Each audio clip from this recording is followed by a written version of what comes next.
اپنے کردار کو پہچانو، اپنی کامیابی کو پہچانو۔ اللہ تعالیٰ نے اس امت میں ہمیں پیدا کیا ہے۔ کچھ علماء فرماتے ہیں کہ اس امت میں آنے کے لیے نبیوں نے بھی دعا کی تھی۔ اللہ تعالیٰ نے ہمارا کتنا بڑا نصیب بلند کر دیا کہ اللہ تعالیٰ نے اپنے محبوب کا ہمیں امتی بنا دیا۔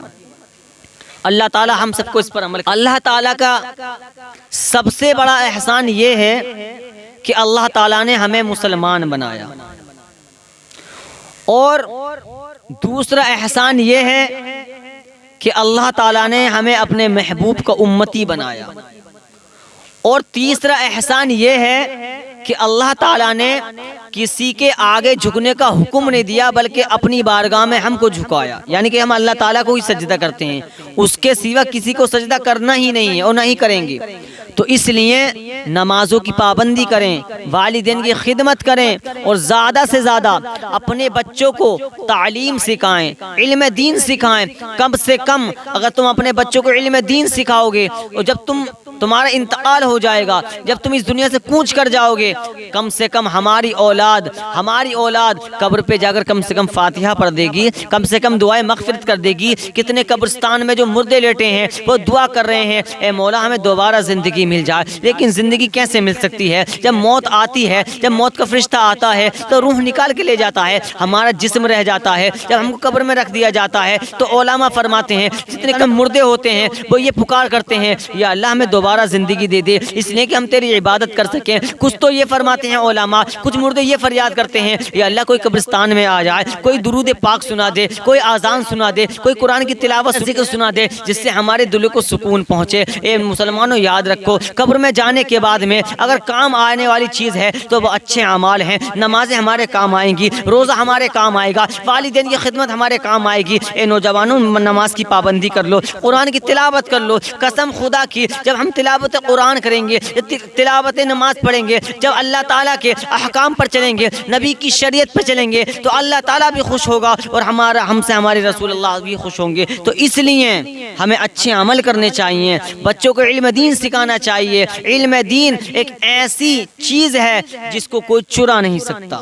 علم ایسی چیز ہے جس کو کوئی چرا نہیں سکتا۔ اور اس کا معاملہ یہ ہے، اگر کوئی بچہ علم دین حاصل کر رہا ہے اور اس کے والدین دنیا سے گزر گئے، وہ جتنا بچوں کو پڑھائے گا، وہ جتنا خود پڑھے گا، تو اللہ تعالیٰ اس کے پڑھنے کی برکت سے اس کے والدین کو قبر میں راحت اور سکون پہنچائے گا۔ پھر اس کے شاگرد اس کو پڑھائیں گے، یعنی کہ ایک چین بن جائے گی۔ یہ چین چلتے چلتے جہاں تک چلتے رہیں گے، جہاں تک بچے پڑھتے پڑھاتے رہیں گے، تمہارے والدین کو بھی اس کا ثواب ملتا رہے گا۔ اور جب ہم قبر میں پہنچ جائیں گے تو ہماری روح کو بھی اس کا ثواب عطا ہوتا رہے گا۔ تو اس لیے اپنے بچوں کو علم دین سکھائیں، خود بھی نمازوں کی پابندی کریں۔ جب ہم نمازوں کی پابندی کریں گے تو ہمارے گھر میں ہماری اولاد بھی نمازوں کی پابندی کرے گی۔ جب ہم اچھے عمل کریں گے تو ہماری اولادیں بھی اچھے عمل کریں گی۔ جب ہم نماز ہی نہیں پڑھیں گے تو بتاؤ ہماری اولاد نماز کیسے پڑھے گی؟ سرکار کا فرمان یاد رکھیں، سرکار نے فرمایا نماز میری آنکھوں کی ٹھنڈک ہے۔ کم سے کم ہم سے کچھ نہیں ہو رہا، کم سے کم سرکار صلی اللہ تعالی علیہ وسلم کی آنکھوں کو تو ٹھنڈک پہنچا ہی دیں، اتنا تو کام کر ہی لیں۔